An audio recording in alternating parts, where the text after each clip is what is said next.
Hello guys, তো তোমাদেরকে একটা কথা আমি শেয়ার করছি। সেটা হলো আজ থেকে প্রায় কত সাল হবে, 2010 হবে, ঠিক আছে। 2010-এ তখন আমি স্পোকিং ইংলিশ ক্লাসে আমি ভর্তি হয়েছিলাম। তো তখন জাস্ট কিছু না, অ্যাকচুয়ালি আমার মা 2010-এ মারা গেছে, ঠিক আছে। বেশি দিনও হয়নি আমি স্পোকিং ইংলিশ ক্লাসে মানে ভর্তি হয়েছিলাম, বেশি দিনও হয়নি মা মারা গেছে। তা দিন 15 চলে গেছে, 1 মাস চলে গেছে। তা কি করব, এবার ভাবলাম একটা স্পোকিং ইংলিশে ক্লাসে ভর্তি হই, যেটাতে মানে আর কি, মানে আমি একটু মানে কি বলতো, যতটা যা ইংলিশ জানি ততটা হবে, তাও একটু যদি একটু ফ্রেশ হয় আরও বেশি ভালো হয় কিন্তু, ঠিক আছে। তা এবার আমাকে কি করতে হতো, আমার রান্না বান্না করে আমাকে স্পোকিং ইংলিশ ক্লাসে যেতে হতো, বুঝতে পারছো না, আমার বাবা খাবে কি, ঠিক আছে। আমি এটাই খালি ভাবতাম যে আমি যদি রান্না না করি, কিছুই না করি, তাহলে তো আমার বাবা খেতে পারবে না, আমাকে রান্না করতেই হবে। করে আমি তো যেতাম, বেশিক্ষণ লেট হয়নি, ধরো 5 মিনিট লেটও হয়নি, মানে 2-3 মিনিট লেট হয়েছে, 2-3 মিনিট। তোমাদেরকে আজকে শেয়ার করছি অনেক বছর পর, মানে 2025-এ আমি শেয়ার করছি কথাটা। কারণ সেই ম্যাম এখন আমাকে বলে, তুই তো দেখতে পুরো মডেলের মতন হয়ে গেছিস, তুই দেখতে এত সুন্দর হয়ে গেছিস, তোকে আমি চিনতে পারছিলাম না, তোর নামটা আমার মনে ছিল, তাই আমি চিনতে পারলাম। তখন আমি বললাম, আমার নাম আপনার মনে রেখে কি চেনার কি আছে, আমি এটা তো বুঝলাম না, না এটা আমাকে একটু এক্সপ্লেন করবেন ভালো মতন, তাহলে আমি ভালো রকম আর কি বুঝতে পারবো। তো তখন ম্যাম বলছে যে সেদিনকে এরকম করে বলছে না, পরে একটা দিন আমি ক্লাসে গেছিলাম, তখন আমাকে বলেছিল যে দেখ, সেদিনকার কথায় কোনো মাইন্ড করিস না, তোকে 5 মিনিট বাইরে দাঁড়াতে হয়েছিল, হ্যাঁ, এরকম বলেছে, ঠিক আছে। মানে আমাদের যেহেতু আমার লেট হয়েছে 2-3 মিনিট, আর আমার যে মেন মানে আরেকজন যে স্যারের কাছে পড়তাম, সেই স্যারের ভালো রকম জানতো যে আমার মা মারা গেছে, সবে 1 মাস হয়েছে, আমি 15 দিনও হয়নি আমি জয়েন করেছি, জাস্ট লেট হয়েছে কারণ আমি বাড়ি থেকে রান্না বান্না করে আর কি যেতাম। 5 মিনিটও লেট হয়নি, 2-3 মিনিট লেট হয়েছে, বুঝতে পারছো।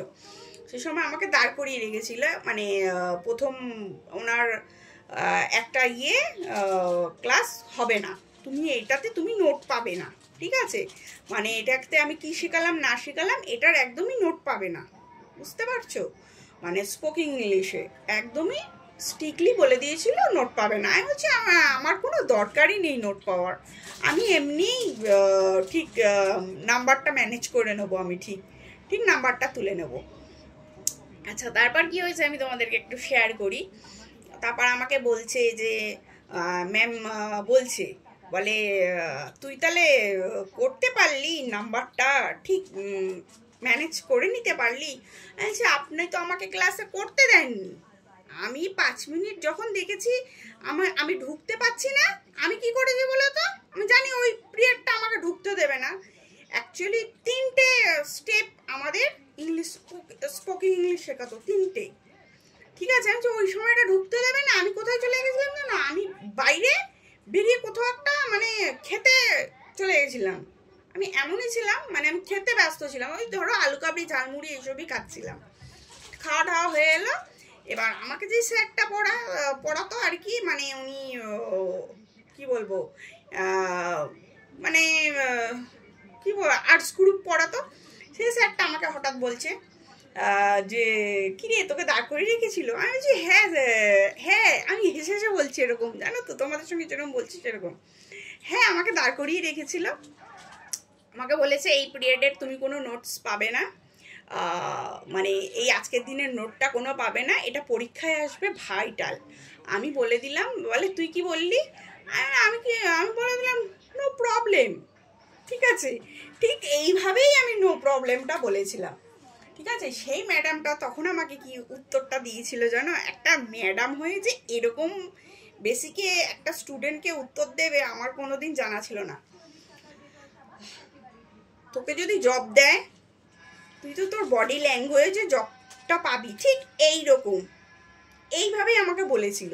ঠিক আছে, আমার যে ম্যাডাম আমাকে পড়াতে মানে সবাই পড়তো, তো বলেছিল তুই তো তোর বডি ল্যাঙ্গুয়েজেই চাকরিটা পাবি, ঠিক এই টোনে ঠিক এইভাবেই বলেছিল, বুঝতে পারলে? আজকে তোমাদেরকে আমি 2025 এসে বলছি।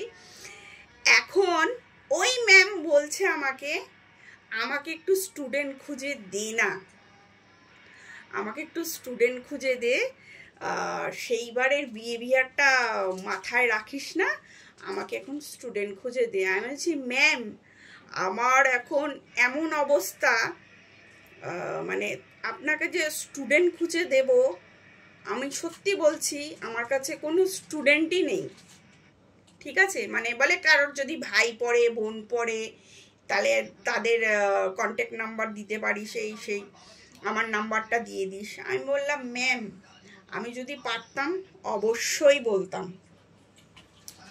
অবশ্যই আপনাকে বলতাম যে আপনি নাম্বারটা নিয়ে নিন, হচ্ছে গিয়ে আমি আপনাদেরকে আমি সবাইকে নাম্বারটা দিয়ে দেব, ঠিক আছে দিয়ে দেব।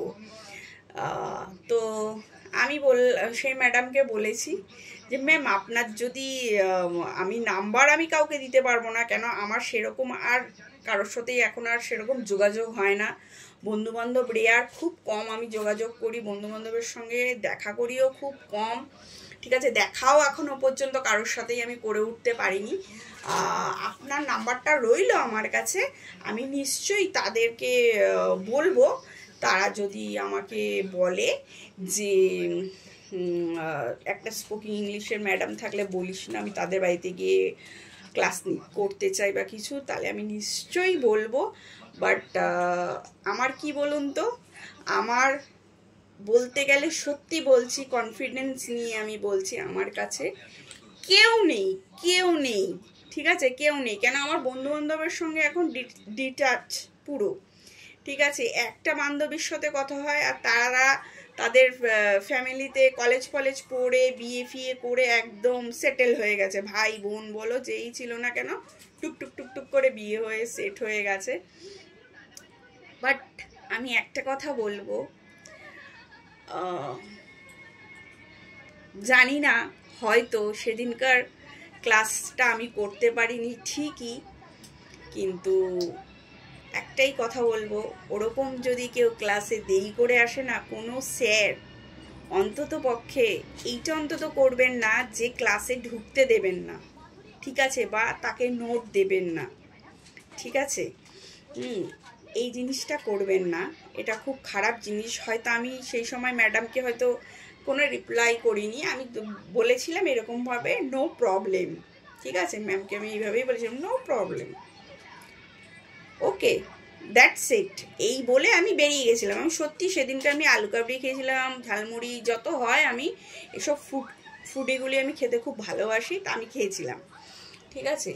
তো কখনো না এইভাবে কখনো বলবেন না। আজকে হয়তো আমি কিছু বলিনি, আপনার হয়তো আপনি এখন আমাকে SMS করে যখন বলছেন যে আমাকে কটা স্টুডেন্ট খুঁজে দে, আমার খুব খারাপ লাগছিল, ঠিক আছে।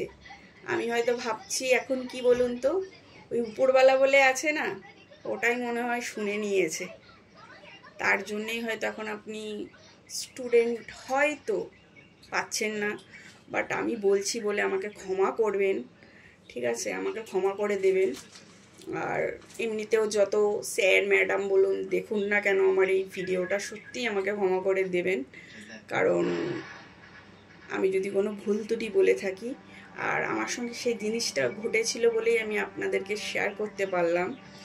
আর একটা কথা বলবো যে কি বলবো, আর আমার কাছে কোনো ওয়ার্ডও নেই কথা বলার, আমার যেটুকু কথা বলার আমি সেটুকু বলে দিয়েছি, দ্যাটস ইট, আর কিছু আমি বলতে চাই না। আর এই বিষয় নিয়েও আমি কোনোদিন কথাও বলবো না, আজকে বলতে আমি বাধ্য হলাম, কেন সেই ম্যাম আমাকে প্রচুর রিকোয়েস্ট করেছে, প্রচুর বলেছে, সবারই তো বিয়ে হয়ে গেছে, ভাই বোনেদের সবার বিয়ে হয়ে গেছে, সবাই সংসার করছে কলেজ পড়ে, আমি এখন কোথা থেকে দেব, বুঝেছেন। তো সরি, আমি কিছু করতে পারছি না। কেউ যদি বলে নিশ্চয়ই আমি আপনার নাম্বারটা দিয়ে দেবো।